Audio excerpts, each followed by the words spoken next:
The phone call came on a Tuesday evening, just as I was settling into my favorite armchair with a cup of chamomile tea.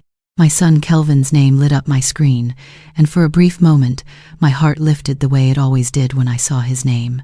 63 years old, and I still felt that flutter of maternal joy at the thought of hearing his voice. "Hi, sweetheart," I answered, pressing the phone to my ear. "How are you?" The silence that followed should have warned me. It stretched too long, weighted with something I couldn't quite name. When Kelvin finally spoke, his voice was different, strained, almost robotic. "Mom, we need to talk." Those 4 words. Every mother knows them.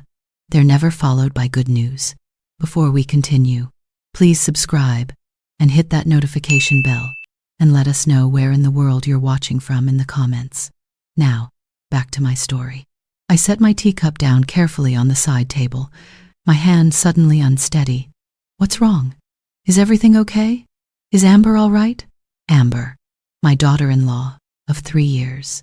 The woman who had slowly, methodically begun erasing me from my son's life like I was a pencil sketch she could simply rub away. "Amber's fine," Kelvin said, and I heard something in his tone, defensiveness, maybe guilt. "Mom, this isn't easy for me to say, but Amber and I have been talking, and we think it would be best if we took some space from you." The words hit me like a physical blow. I actually felt my chest constrict, the air suddenly thin in my lungs. "Space? Kelvin, what are you talking about? You're too involved in our lives, Mom. Amber feels like you're always interfering, always criticizing her, always trying to control things. She says she can't build a life with me when you're constantly in the middle of everything." My mind reeled. Too involved? I saw them perhaps twice a month. I called maybe once a week. I had bent over backward to give them space, to respect their marriage, to bite my tongue when I saw things that worried me. "Kelvin, I don't understand. What have I done? Give me specific examples." "It's everything, Mom." His voice rose slightly, and I recognized the tone. It wasn't his. These were someone else's words, coming out of my son's mouth. "The way you comment on Amber's cooking. How you always have suggestions about our house.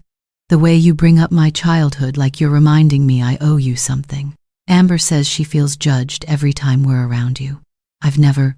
I started, but he cut me off. "She gave me an ultimatum, Mom. She said she can't stay in this marriage if things continue this way. She said I have to choose my wife or my mother." His voice cracked slightly on the last word. "And I'm choosing my wife. I have to. She's my partner, my future. I love you, but this is what I need to do." The world seemed to tilt sideways. My Kelvin, my baby boy who I'd raised alone after his father died when he was just 7. The child I'd worked 2 jobs to put through college. The young man who used to call me his best friend, who would show up at my door with takeout just to talk about his day. "Kelvin," I whispered, and I heard my voice break. "Please, can we just sit down and talk about this? The 3 of us? There has to be a misunderstanding. There's nothing to talk about. Amber's mind is made up, and so is mine. I'm asking you to respect our decision." He paused, and when he spoke again, his voice was colder than I'd ever heard it. "Don't call me. Don't come by. We need this space. When we're ready, we'll reach out. Kelvin, don't do this. Please don't." The line went dead. I sat there in the growing darkness of my living room, the phone still pressed to my ear, listening to silence. The tea on the table beside me had gone cold. The house felt enormous and empty around me, every room echoing with memories of a little boy who no longer existed, replaced by a man I suddenly didn't recognize. That night, I didn't sleep. I lay in bed staring at the ceiling, replaying every interaction I'd ever had with Amber, searching for the moment I'd lost my son. Kelvin had met Amber 4 years ago at a pharmaceutical conference. He was a pharmaceutical sales rep, successful and charming, with my late husband's easy smile and my determination. Amber worked in marketing at a competing company, beautiful, polished, with honey blonde hair and a way of commanding attention when she entered a room. When he first brought her home for dinner, I'd been so happy. After years of short-lived relationships and my gentle worries that he'd never settle down, here was this accomplished woman who seemed to adore him. She'd smiled at me, complimented my pot roast, asked to see photos of Kelvin as a child. "Your son is amazing," she told me that night, squeezing my hand. "You raised an incredible man. I can see where he gets his kindness from." I'd gone to bed that night thanking God that my son had found someone worthy of him. The warning signs started small, so small that I dismissed them, told myself I was being paranoid or overprotective. There was the time, 2 months into their relationship, when I'd mentioned Kelvin's favorite childhood birthday cake, a simple chocolate cake with vanilla frosting that I made every year. Amber had laughed, a tinkling sound that somehow felt sharp. "Oh, Kelvin is too sophisticated for that now," she'd said, her hand on his arm. "I'm teaching him about real desserts. Last week I made him a French silk pie with a hazelnut crust. He said it was the best thing he'd ever tasted." She'd looked at him expectantly, and he'd nodded, though I'd seen something flicker in his eyes. "I still love your chocolate cake, Mom," he'd said quietly. "Of course you do, sweetie," Amber had purred. "But it's time to expand your horizons, isn't it?" Then there was the holiday incident. Kelvin and I had a tradition, just the two of us, of going to look at Christmas lights on Christmas Eve, stopping for hot chocolate, talking about the year. We'd done it every year since his father died. It was our time. That first Christmas with Amber, I'd mentioned it to Kelvin in front of her. "I'm so excited for our light tour this year. I found a new neighborhood that's supposed to be spectacular." Amber's face had gone cold. "Actually, Kelvin and I have plans Christmas Eve. We're hosting a party at our apartment. Didn't Kelvin tell you?" He hadn't, and from the guilty look on his face, he'd forgotten our tradition entirely. "Oh," I'd said, trying to keep my voice light. "Well, maybe we can go the day before? Kelvin will be too busy helping me prepare," Amber had said smoothly. "Maybe next year." Next year never came. The wedding came next. They'd only dated for a year, but Amber was 34 and, as she frequently mentioned, ready to start the next chapter. I helped with what I could, financially and emotionally. I took Amber dress shopping, hosted the bridal shower, wrote a check that represented a significant chunk of my retirement savings to help with the reception venue. At the shower, I'd overheard Amber talking to her bridesmaids in the kitchen. I'd been coming back from the bathroom when I heard my name. "I swear, Kelvin's mother is so clingy," Amber was saying. "She acts like I'm stealing her precious baby. I mean," the woman literally started crying when I told her Kelvin and I were going to Cabo for Thanksgiving instead of doing her traditional turkey thing. I hadn't cried. I'd gotten misty-eyed for a moment when I'd realized I'd be spending Thanksgiving alone for the first time in 36 years, but I'd quickly composed myself and told them to have a wonderful trip. "You're going to have to set some serious boundaries," one of the bridesmaids said. "My mother-in-law used to be the same way. You can't let her think she's going to be involved in every aspect of your marriage." "Oh, don't worry," Amber had said, and I heard the smile in her voice. "I'm already working on it. Kelvin is starting to see how suffocating she can be. Give me another year, and she'll be lucky if she sees us once a month." I'd stood frozen in the hallway, a tray of cookies shaking in my hands. She was planning this, deliberately working to separate me from my son, and she'd said it so casually, like it was a project she was managing, a problem she was solving. I should have said something then, confronted her, talked to Kelvin, but I was afraid of being exactly what she was accusing me of, being the overbearing mother who couldn't let go. So I swallowed my pain, walked back into the living room with a smile, and watched this woman accept the love and gifts from my friends and family. The wedding was beautiful. I danced with Kelvin, and during that dance, I held him close and whispered, "I love you so much. You know that, right? No matter what happens, you'll always be my son." He'd pulled back slightly, looking at me with confusion. "Of course, Mom. Why would you say it like that?" "No reason," I'd lied. "I'm just emotional. My baby is getting married." But I knew. Some maternal instinct deep in my bones knew that I was losing him, that this was the beginning of the end of the relationship we'd always had. The first year of their marriage, I still saw Kelvin regularly, though never alone. Amber was always there, a beautiful, smiling presence who somehow managed to dominate every conversation, to steer every topic, to make subtle digs disguised as jokes. "Carol," "You look so comfortable in that sweater," she'd say. "I wish I could just embrace being casual like you do. I'm always so worried about appearance."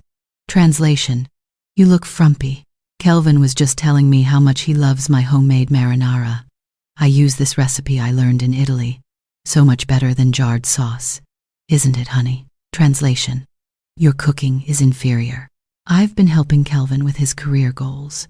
He's always been so passive about advancing, you know. I think he needs someone to really push him to reach his potential. Translation: "You didn't raise him right." Every comment was a tiny paper cut. Alone, they were almost nothing. Together, they bled me dry. Kelvin started canceling plans with me. Last-minute text messages about Amber not feeling well, or they'd gotten a better opportunity for something, or they were just too tired. When I did see him, he seemed distracted, his phone constantly buzzing with texts from her if she wasn't physically present.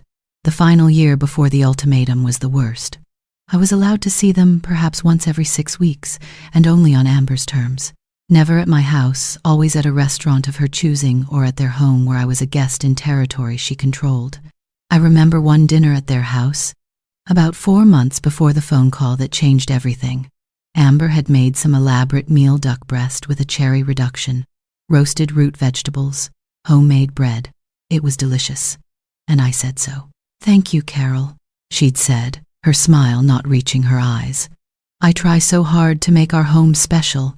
I think it's important for a wife to create a sanctuary for her husband, don't you?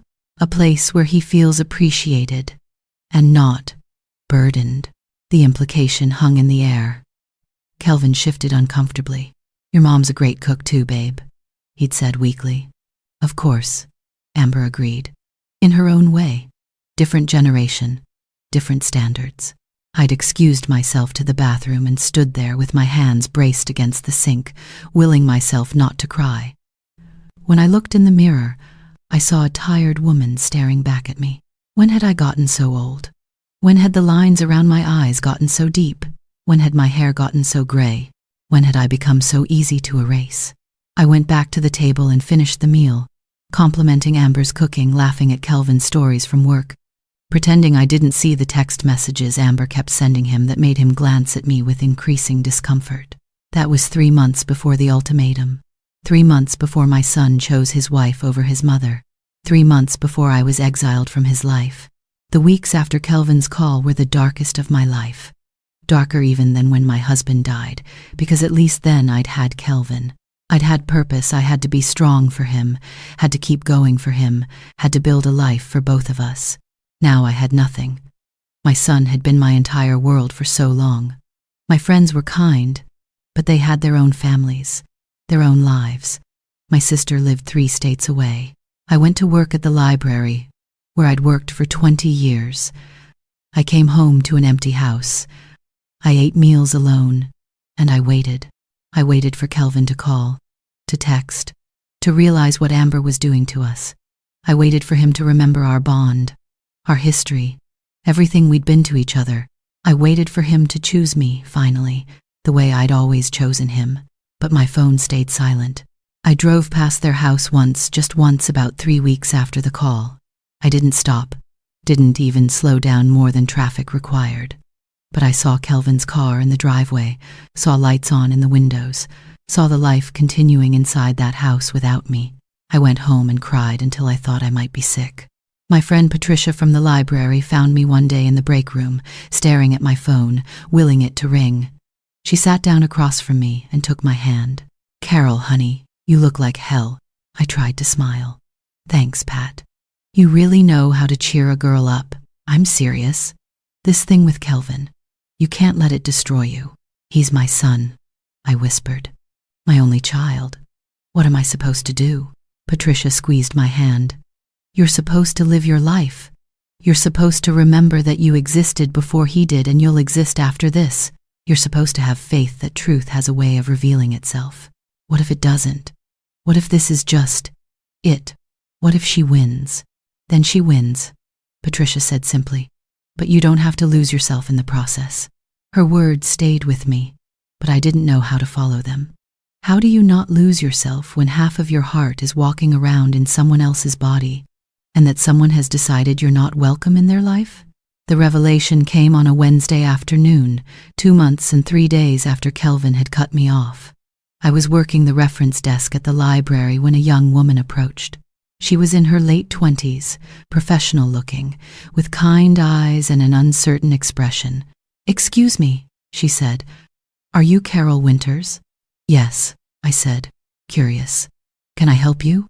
She glanced around the nearly empty library, then leaned closer. "My name is Jennifer Chen. I work with your son Kelvin at Meridian Pharmaceuticals. Can we talk somewhere private?" My heart started pounding. "Is Kelvin okay? Is he hurt?" "He's fine," she said quickly. "It's not about that. It's about his wife. I think there's something you should know." We ended up in one of the small study rooms. Door closed. Jennifer sat across from me, twisting her hands nervously. "I don't know if I should be doing this," she said, "but I can't keep quiet anymore. Not after what I heard yesterday." "What did you hear?" She took a deep breath. "I've worked with Kelvin for about 18 months. He's a good guy, kind, professional, really talented at his job. When he got married, he seemed happy. He talked about his wife all the time, about their plans for the future. I felt a knife twist in my chest, but said nothing. But about 6 months ago, things started to change. He got quieter, more stressed. He stopped joining us for happy hours or team lunches. A few of us asked if everything was okay, and he'd just say he was dealing with some family stuff." She paused. "Yesterday, I stayed late to finish a project. Most people had left, but I saw Kelvin in one of the conference rooms. The door was cracked open, and he was on the phone. I wasn't trying to eavesdrop, but I heard him say, 'Amber, I told you, I can't just cut my mother out of my life completely. She's my mom.'" My breath caught. He sounded upset, almost desperate. And then I heard him say something about money, about what you're asking isn't reasonable, and I don't understand why you need access to those accounts. Then Amber must have said something because Kelvin got very quiet and said, "You know I love you. I married you. Isn't that enough proof?" When he hung up, he looked defeated, broken. "Actually, why are you telling me this?" I asked quietly. Jennifer looked at me with something like pity. "Because this morning I overheard Amber talking on the phone in the parking lot. I was in my car, but she was right next to me, and she was loud. She was talking to someone, maybe her mother or a friend, and she was laughing. She said, and I quote, 'Of course, Kelvin did what I asked. He always does. His mother is completely out of the picture now, and I have full access to everything. The trust fund, the life insurance, all of it. He didn't even question signing the documents when I told him it was just standard marriage financial planning.' The room seemed to spin. "Trust fund? What trust fund?" Jennifer's eyes widened. "You don't know? Know what?" She pulled out her phone and pulled up something, then turned it toward me. It was a LinkedIn profile for Kelvin. Under his bio, it mentioned that he was a featured speaker at a pharmaceutical conference last year, and in the article about him, there was a single line that made my blood run cold. Kelvin Winters, who inherited a substantial trust from his late father. My husband, Mark. Oh God, Mark had died in a car accident when Kelvin was 7. I'd been so devastated, so focused on just surviving, on keeping our heads above water. Mark's life insurance had paid off the mortgage and left enough for me to put away for Kelvin's college. But there had been something else. Mark's lawyer had called me, explained something about a trust, but I'd been so deep in grief that I'd signed whatever he'd put in front of me and locked the documents away in our safe deposit box. I'd forgotten. In the chaos of single motherhood and survival, I'd completely forgotten. "How much?" I whispered. "I don't know exactly," Jennifer said. But from what Amber said, it sounded substantial. She mentioned something about stupid Mark keeping it tied up until his 30th birthday, and how she'd been planning this since she first found out about it. Kelvin had turned 32 months after they got married, right around the time Amber had started her campaign in earnest to push me out of his life. "Why are you telling me this?" I asked again, my voice barely audible. "Because my mom went through something similar with my brother and his wife. A woman who isolated him, controlled him, took everything, and left him with nothing. By the time he realized what was happening, it was too late. He lost years of his life, most of his inheritance from my grandparents, and his relationship with our family. She looked at me with fierce determination. I can't prove anything legally. I can't testify to anything official because it would be hearsay. But I thought you deserved to know what I've seen and heard. Maybe there's nothing you can do with this information, but at least you'll know the truth. After Jennifer left, I sat in that study room for over an hour. My mind was racing, pieces falling into place like a horrible puzzle. The timeline made sense now. Amber researching Kelvin at his company, learning about his background, discovering the trust fund, the accelerated relationship, the wedding. The immediate campaign to isolate him from me, the one person who might ask questions, might protect him, might help him see what was happening. She hadn't fallen in love with my son. She'd targeted him, and I'd been dismissed, erased, exiled, so I couldn't interfere with her plan. That night, I went to my safe deposit box for the first time in years. Inside were the documents I'd forgotten about, Mark's trust documents, crisp and formal, detailing how he'd set up a trust funded by a substantial life insurance policy and investments his parents had left him. The principal was untouchable until Kelvin turned 30, at which point he would receive full access to what had grown into a sum that made me gasp when I saw it. $738,000. $738,000 that my son didn't even know he had.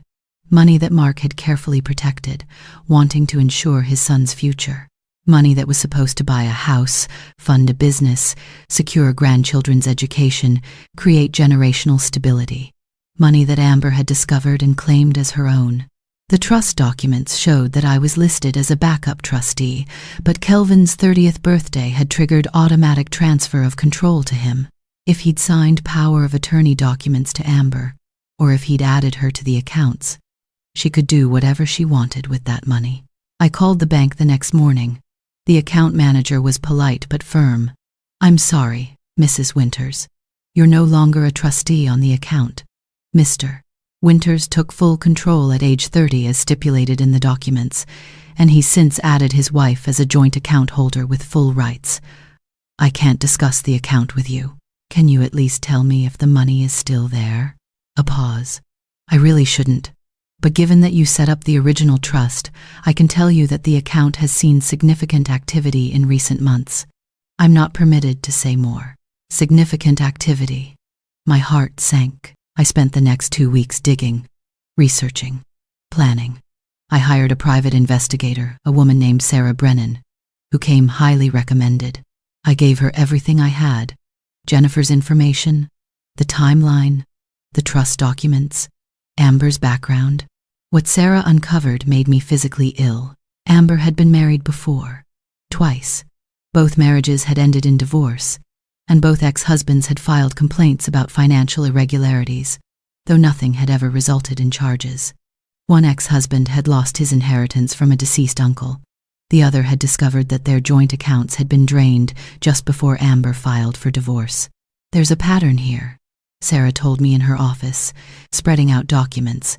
"She targets men with money or assets, marries them quickly, isolates them from family and friends who might ask questions, gains access to finances, and then either drains accounts before divorcing or maintains control throughout the marriage. With your son, it looks like she's going for long-term control rather than a quick exit, probably because the amount is significant enough to be worth managing over time." "Can we prove this?" I asked. "Prove that she's a manipulator? That she married him for money? Legally, that's almost impossible. People are allowed to be gold diggers. It's not a crime. The isolation tactics, the emotional manipulation, none of that is illegal.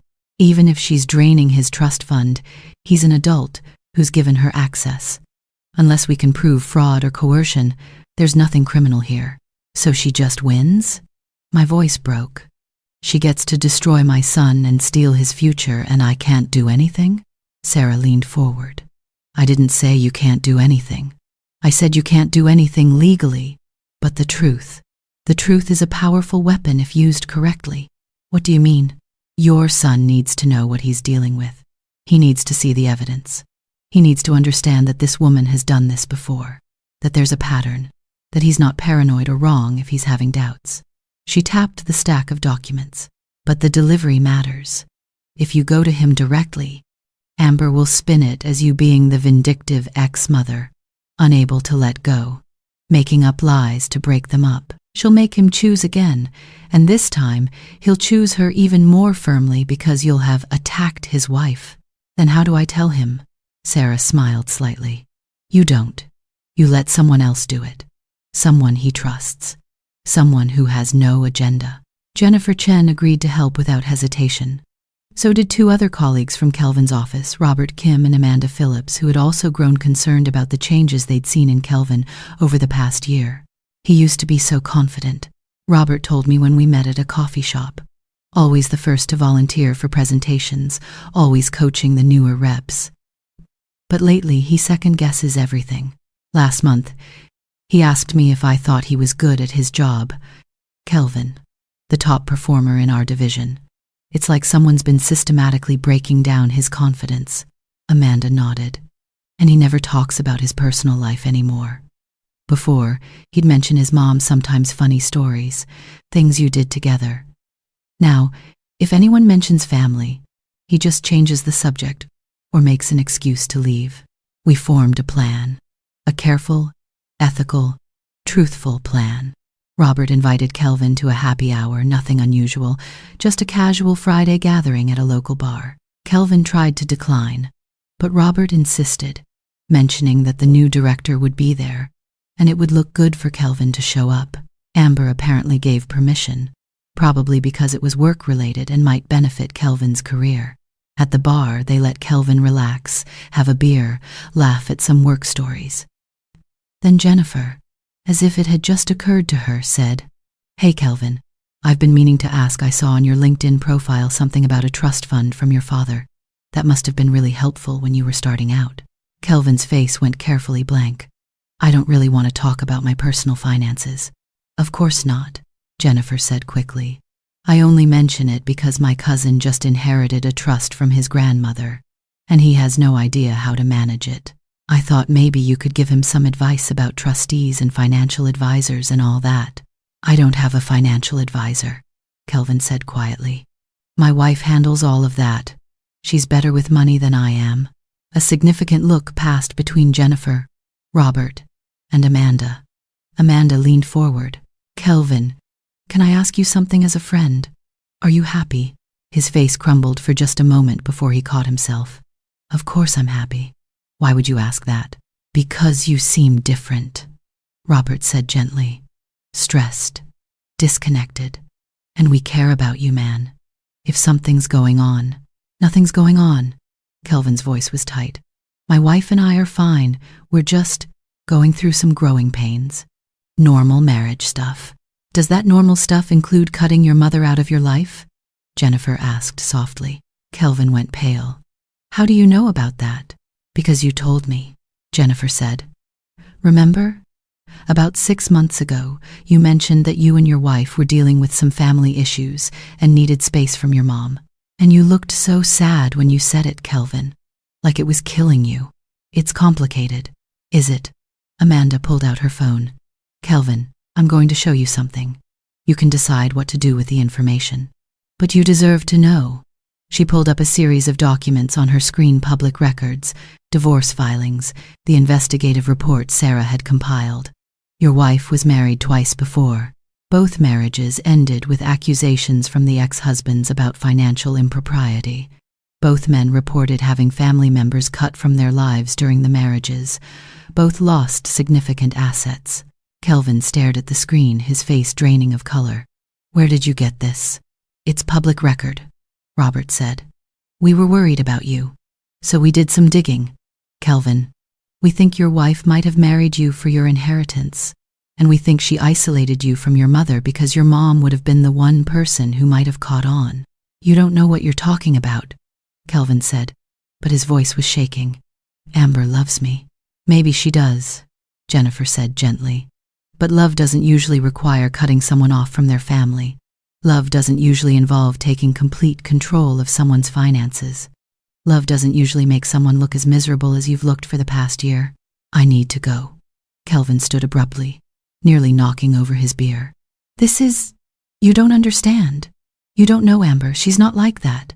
Then prove us wrong, Amanda said. Go home and ask her about her previous marriages. Ask her about the trust fund and where that money is going.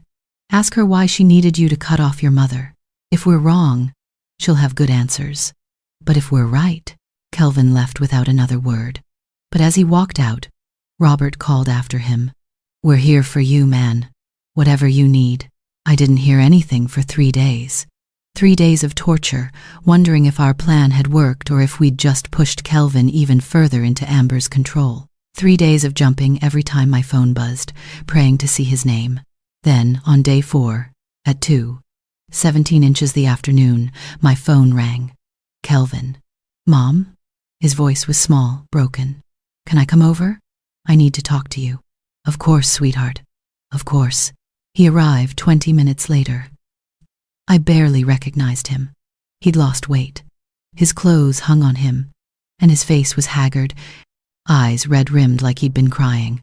When I opened the door, he stood there for a long moment, just looking at me. I'm so sorry, he whispered.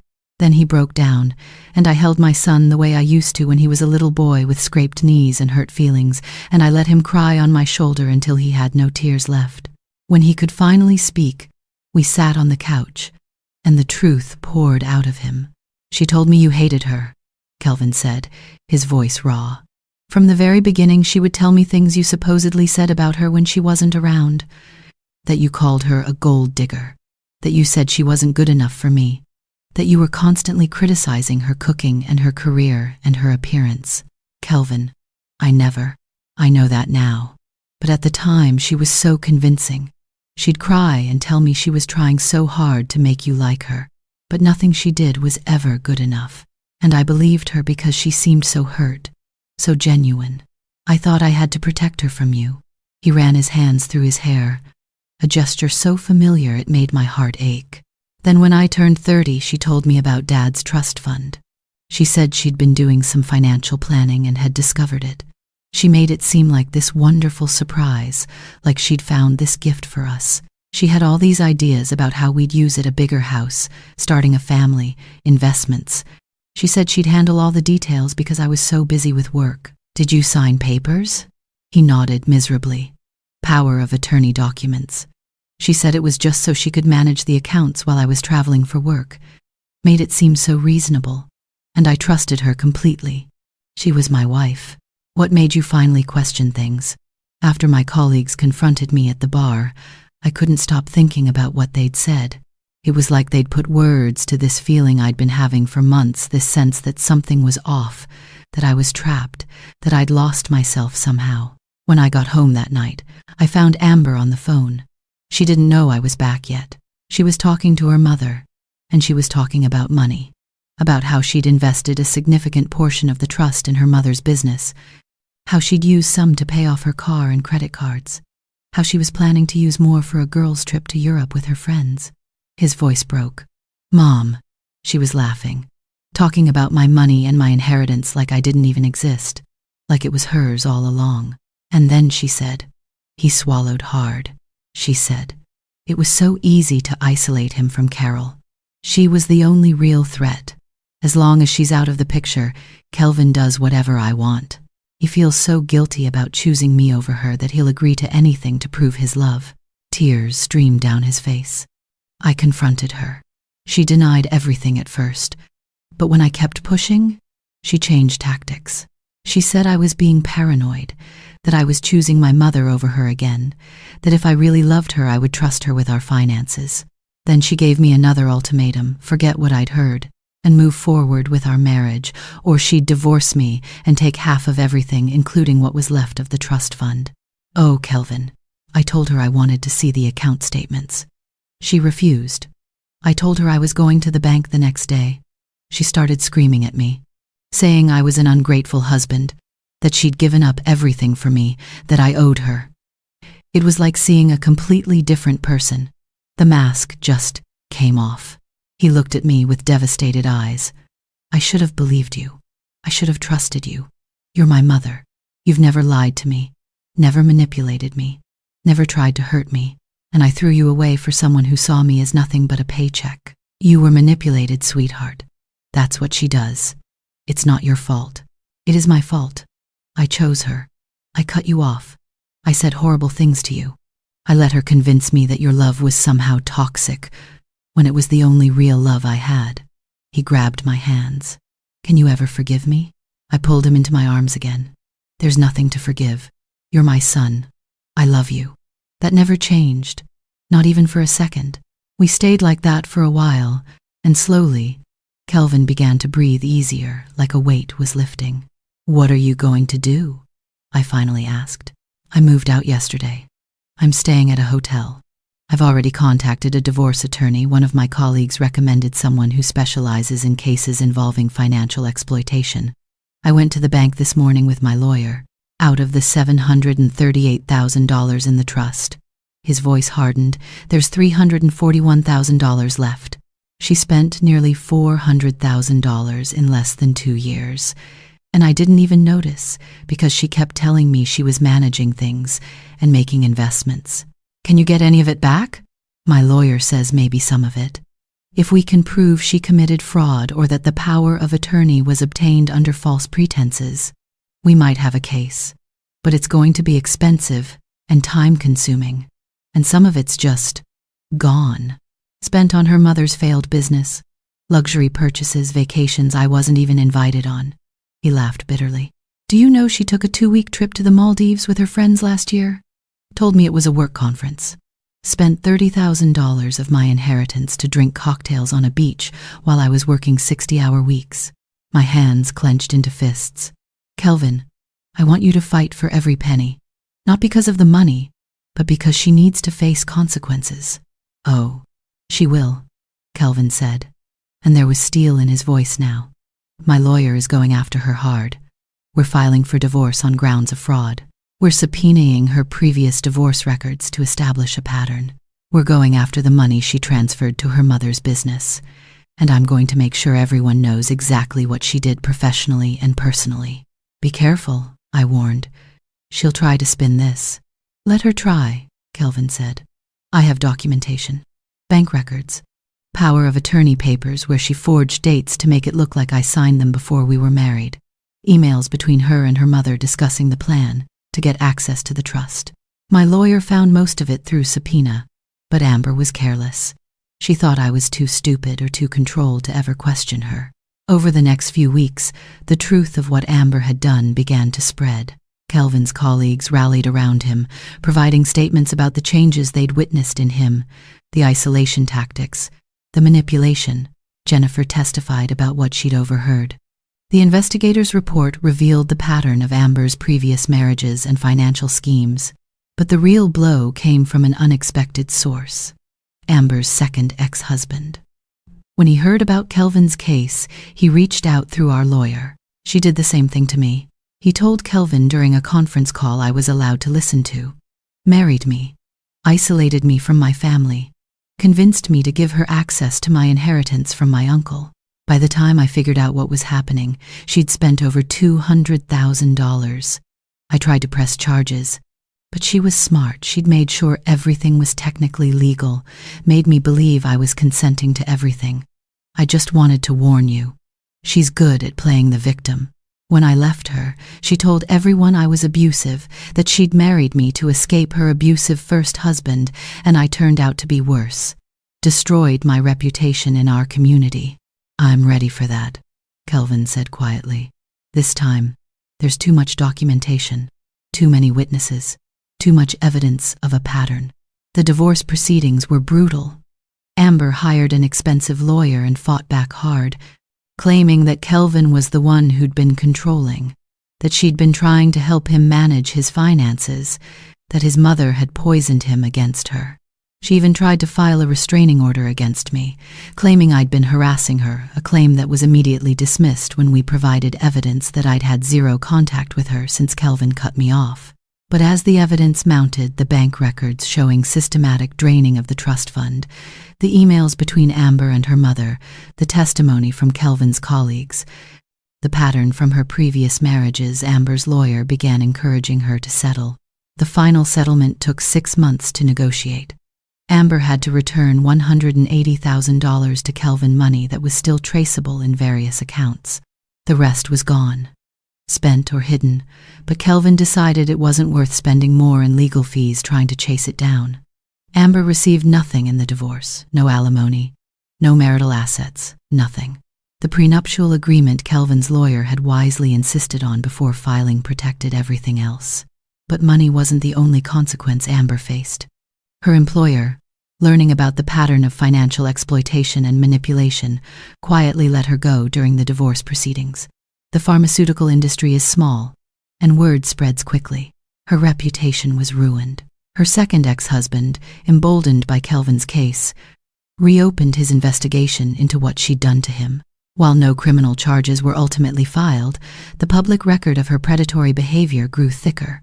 Her mother's business, propped up by my late husband's money, collapsed when the funds dried up. The failure made local news, and people started asking questions about where the money had come from in the first place.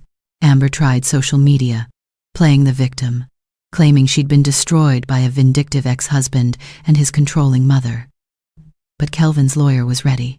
Every false claim was met with documented evidence. Every lie was exposed with facts. Eventually, Amber went silent, her social media accounts deleted, her professional LinkedIn profile removed.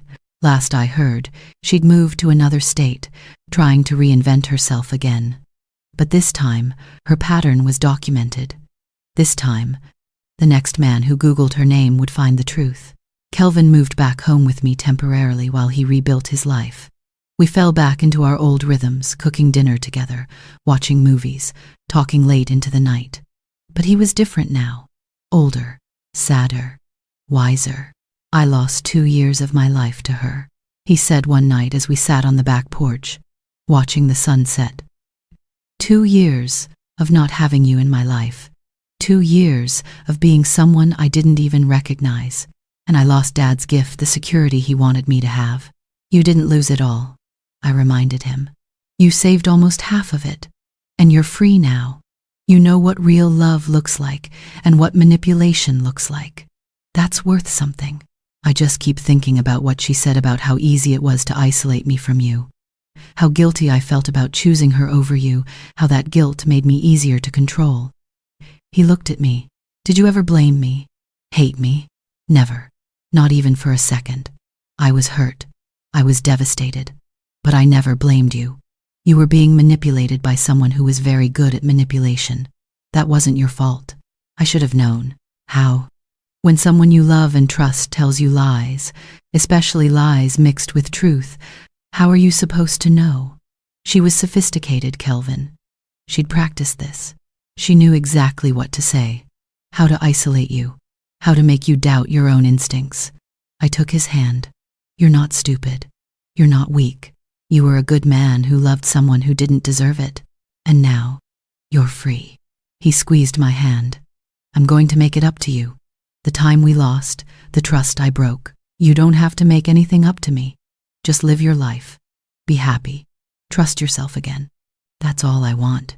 6 months after the divorce was finalized, Kelvin moved into his own place, a modest condo that he bought with what was left of the trust money. He's rebuilding his life slowly, carefully. He's back to being the confident, kind man he was before Amber. He's reconnected with old friends, thrown himself back into his career, started therapy to process what happened, and every Sunday, he comes over for dinner. We cook together, laugh together, share our weeks together. Sometimes we talk about what happened, but mostly we focus on moving forward.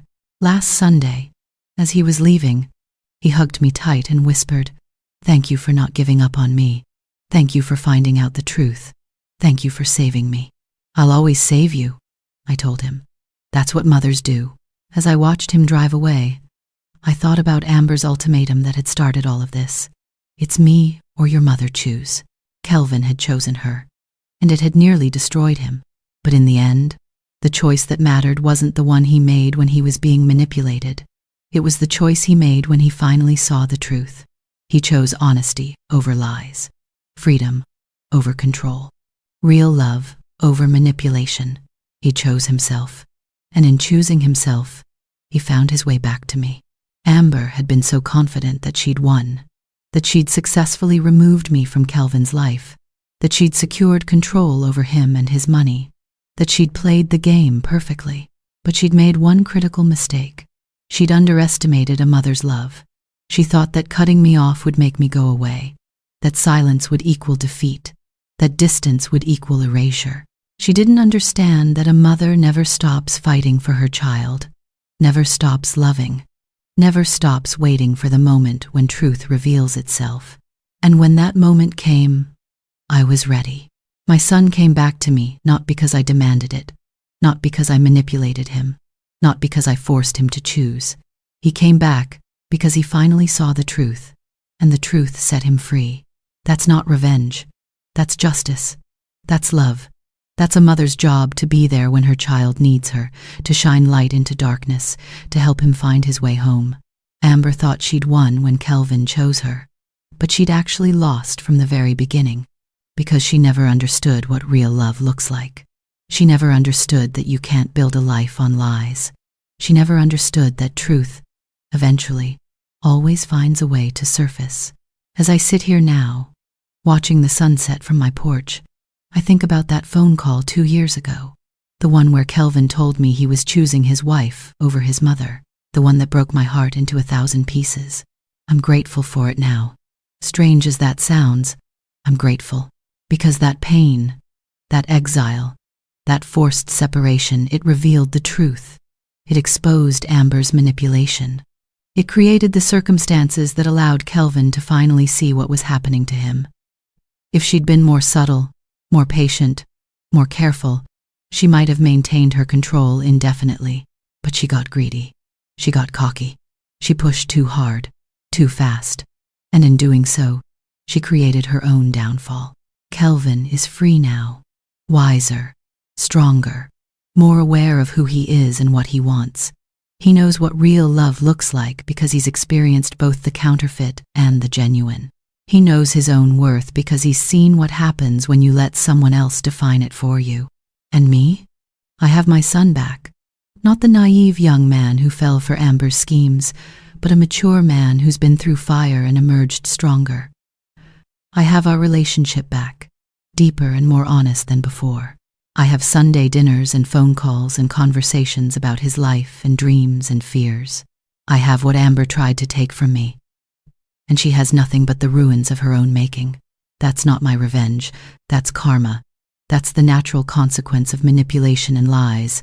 That's what happens when you build a life on sand instead of solid ground.